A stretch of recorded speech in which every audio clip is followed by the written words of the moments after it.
Bab 50.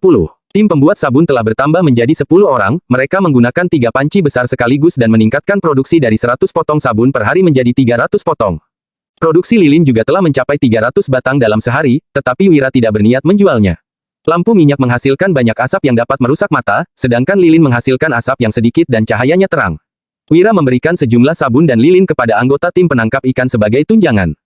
Setelah 3 hari produksi berturut-turut, mereka berhasil mengumpulkan 1000 potong sabun. Pada saat ini, Wira baru berangkat ke kabupaten. Wira terpaksa harus pergi ke kabupaten. Sebab, dia telah membeli kereta kuda kemarin dengan biaya 20.000 gabak.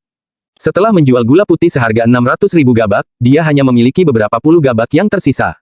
Nominal itu jauh dari cukup untuk membangun rumah seluas 6.000-an meter persegi, bahkan tidak cukup untuk membeli bahan bangunan. Situasi di pasar ikan juga tidak terlalu aman. Sony merasa bahwa Handoko berencana untuk memberontak. Demi alasan keamanan, Dodi dan ketiga bersaudara semuanya ikut serta. Mereka bahkan juga sudah menyiapkan surat pengaduan. Hal yang paling penting adalah, Wulan ingin pulang ke rumah orang tuanya dan mengendarai kereta kuda, sementara Wira dan Wulan duduk di dalam gerbong. Mereka berangkat agak terlambat dibandingkan tim penangkap ikan.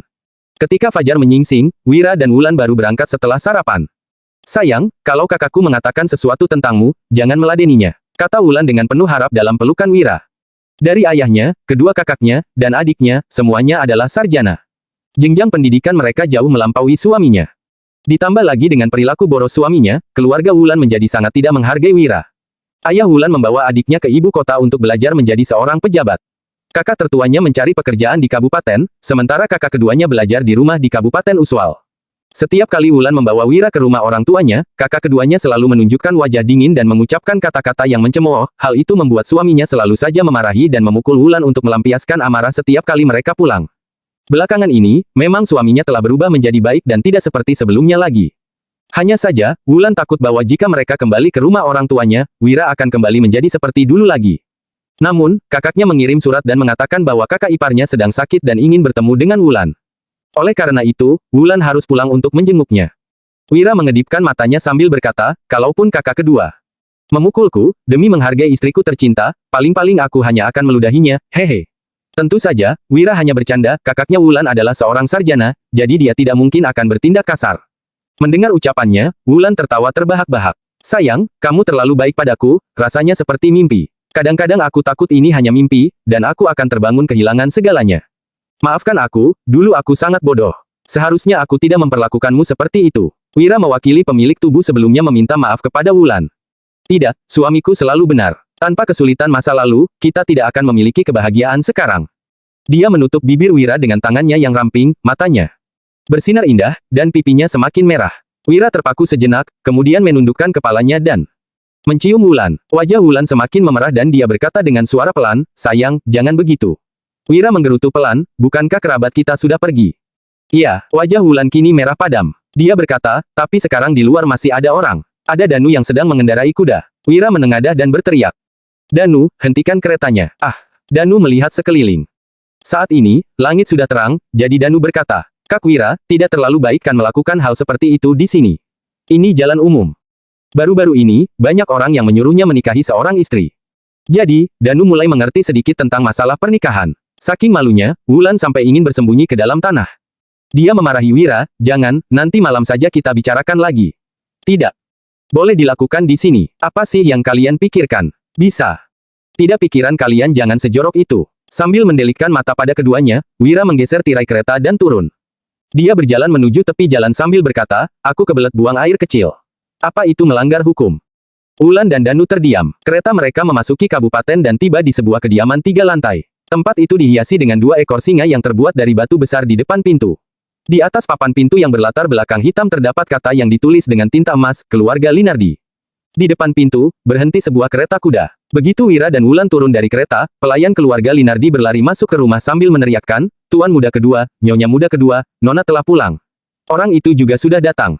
Bab 51. Ekspresi Wulan berubah drastis, dia diam-diam melirik Wira sambil merasa gelisah.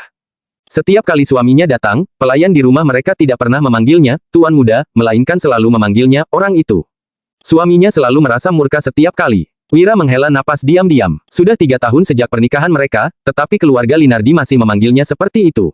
Tidak heran pemilik tubuh sebelumnya ini jengkel. Tidak lama kemudian, seorang wanita muda dengan 2 pelayan perempuan keluar dari pintu dengan buru-buru. Pelayan perempuan itu mengenakan pakaian katun, sedangkan wanita muda itu mengenakan gaun satin panjang dipadukan dengan sedikit perhiasan. Sikapnya lembut dan tenang, seperti seorang gadis yang terdidik dengan baik. Wanita muda itu memeluk Wulan dan air mata mengalir di pipinya. Wulan, kakak ipar tahu kamu telah banyak menderita.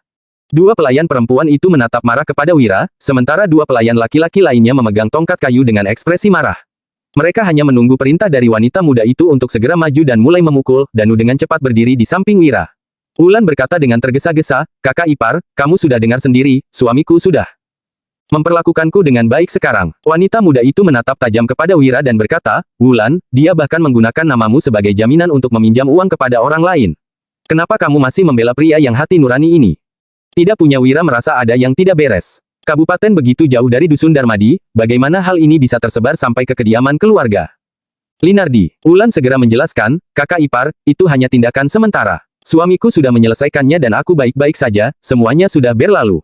Sudah sampai begini, kamu masih membelanya. Aku tidak mengerti apa yang bagus dari pria itu. Wanita muda itu memandang tajam kepada Wira dan menarik Wulan kembali ke kediaman. Ayo, ada beberapa hal yang ingin kakak ipar katakan padamu. Biar kakakmu saja yang melayaninya. Wulan merasa tidak yakin dan berbalik. Menatap Wira, pergilah. Wira memberikan sebuah bungkusan, isinya adalah hadiah yang disiapkan kemarin untuk keluarga Linardi. Hadiahnya adalah 2 kilogram gula putih, 10 batang sabun wangi, 30 lilin, 1 set batu tinta, sebuah kuas, sepotong tinta pinus, dan selembar kertas perkamen. Semua ini bernilai lebih dari 100.000 gabak, meskipun keluarga Linardi tidak mengakui mantan pemilik tubuhnya ini setelah 3 tahun menikah, mereka tidak ragu untuk membiarkan Wulan membawa pulang uang ke rumah demi kebahagiaannya.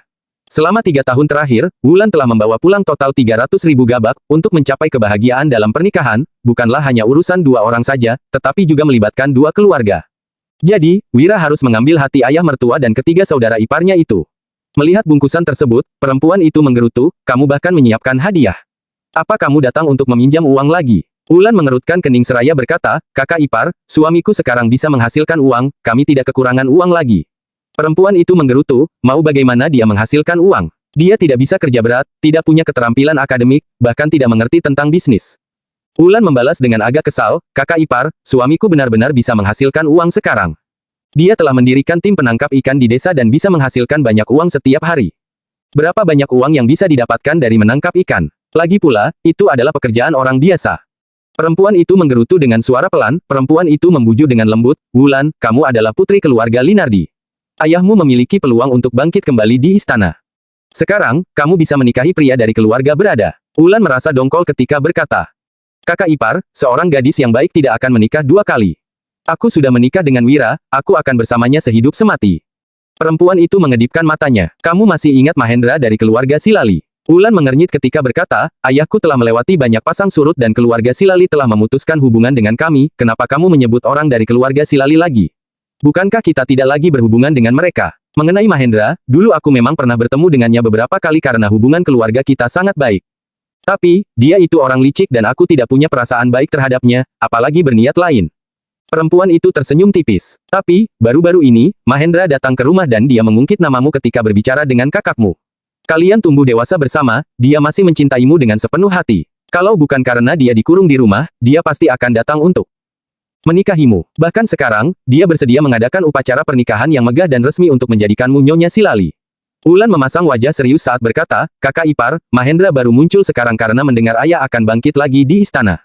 Apa kalian tidak bisa menebak rencananya? Mereka tidak menginginkan diriku, tapi mereka ingin memanfaatkan posisi ayahku untuk mendapatkan keuntungan lebih besar bagi keluarga Silali. Bab 52. Perempuan itu terkejut dan berkata, kamu sama cerdasnya dengan kakakmu, dia juga mengatakan hal yang sama tentang Mahendra. Wulan mengernyit dan berkata, kalau begitu, kenapa kalian masih berusaha meyakinkanku? Perempuan itu menghela napas ringan, lalu menjelaskan, pertama, demi kebaikanmu. Pemboros itu seringkali memukulmu dan bahkan menggadaikanmu. Bagaimana kakakmu bisa merasa tenang? Suamiku benar-benar telah berubah dan memperlakukanku dengan baik sekarang, dia bahkan tidak pernah memukulku lagi. Wulan menjelaskan lagi. Namun, dia juga tahu sulit bagi kakak dan kakak iparnya untuk percaya dengan ucapannya, bahkan Wulan sendiri pun merasa seperti sedang bermimpi. Kedua, demi ayah. Perempuan itu berkata dengan wajah muram, ayah memiliki peluang untuk bangkit kembali, tetapi kondisi di ibu kota sangat sulit. Dunia politik penuh dengan intrik dan segala hal membutuhkan perencanaan yang baik. Kalau tidak, kita akan terkekang di setiap langkah. Ayah menjalankan tugasnya dengan jujur, tetapi kekuatan keluarga Linardi terbatas. Kita membutuhkan dukungan keluarga yang dapat diandalkan. Hubungan antara keluarga kita dan keluarga Silali sudah lama terjalin, memang hubungan kedua keluarga ini pernah mengalami rintangan. Tapi, kalau kamu menikah dengan Mahendra, kita bisa memperbaiki hubungan tersebut dan kedua belah pihak juga akan merasa tenang. Ini adalah pesan yang ingin disampaikan kakakmu. Tindakan ini akan dan keluarga kita. Menguntungkanmu. Wulan meletakkan bungkusan tersebut dan berkata, kalau ini untuk memenuhi kewajiban sebagai anak yang berbakti kepada ayah, aku bahkan bersedia mengorbankan diriku. Tapi, kalau menyuruhku mengkhianati suamiku dan menikah lagi dengan keluarga Silali, beritahu kakak bahwa aku tidak akan pernah setuju. Ini adalah hadiah yang kami persiapkan untuk kalian. Sekarang aku akan pergi menemui kakak. Kakaknya tidak tega menegur Wulan, biasanya pesan yang sulit disampaikan selalu diberitahukan melalui kakak iparnya, kalau begitu, Wulan juga akan menyuruh kakak iparnya untuk menyampaikan kembali pesannya. Sayang, sudah kubilang gadis ini tidak akan menyetujuinya. Kamu malah menyuruhku membujuknya lagi. Perempuan itu tersenyum getir sambil menggeleng. Kemudian, dia membuka bungkusan itu dan melihat isinya. Ini adalah lilin dari lemak daging, biasanya digunakan oleh tuan tanah. Tapi, keluarga Linardi biasanya menggunakan lilin dari lemak sapi. Ini bisa diberikan kepada para pelayan. Wah, ini adalah sepasang kuas, batu tinta, kertas perkamen, dan tinta pinus yang bagus. Totalnya seharga 20.000 gabak. Dari mana pria boros itu mendapatkan begitu banyak uang? Apa ini? Kelihatannya seperti sabun, tapi wanginya harum sekali. Entah bagaimana khasiatnya dalam menghilangkan noda. Lalu, yang ini benda apa ya? Bentuknya putih seperti kristal. Rasanya lebih manis dari gula merah. Jangan-jangan, ini adalah gula pasir kristal yang terkenal di ibu kota. Melihat Wulan dan kakak iparnya masuk ke kediaman keluarga Linardi, Wira juga merapikan pakaiannya dan ikut bersama mereka. Wira selalu menyelesaikan masalahnya sendiri. Tidak sesuai gayanya untuk menghindar dan membiarkan perempuan yang membantunya menyelesaikan masalah. Orang yang berani masuk tanpa izin. Dari tuan muda kedua, akan kami usir dengan pukulan. Ancam kedua pelayan keluarga Linardi sambil menghalangi Wira dengan memegang tongkat. Danu tidak tahan lagi. Sebenarnya, dia bisa saja menjatuhkan kedua pelayan itu dengan mudah. Namun, ini adalah rumah ayah mertua Wira. Apa jadinya kalau mereka memaksa masuk dengan kekerasan? Tanpa memedulikan kedua pelayan itu, Wira melangkah maju. Kedua pelayan itu siap menyerang dengan tongkat kayu mereka, tetapi Wira mengayunkan lengannya ke arah mereka. Aduh, ada sesuatu yang menghantam dahi mereka dan kedua pelayan itu berteriak kesakitan, begitu melihat benda yang mengenai kepala mereka. Tatapan kedua orang itu langsung berbinar. Benda itu adalah dua buah kepingan uang, masing-masing harganya senilai 1.000 gabak. Setelah memungut uang itu, keduanya diam-diam memasukkannya ke dalam saku. Ketika Wira berjalan masuk ke halaman, barulah kedua orang itu berteriak, gawat, Tuan Wira menyelinap masuk. Tuan Wira ini benar-benar pemboros, baru bertemu saja sudah memberikan uang 1.000 gabak. Tuan muda keluarga Silali yang merupakan keluarga kaya di kabupaten saja tidak memberikan sepeser pun sewaktu datang. Memang dasar pelit. Sialan, teriak-teriak apaan? Terdengar teriakan marah dari halaman belakang.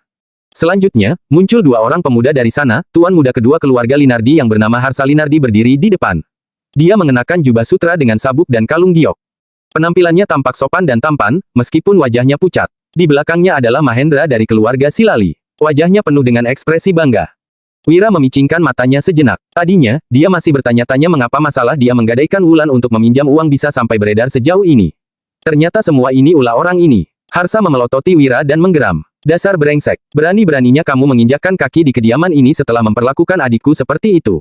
Kamu pikir keluarga intelektual tidak akan memukul orang? Pelayan, patahkan kaki orang ini.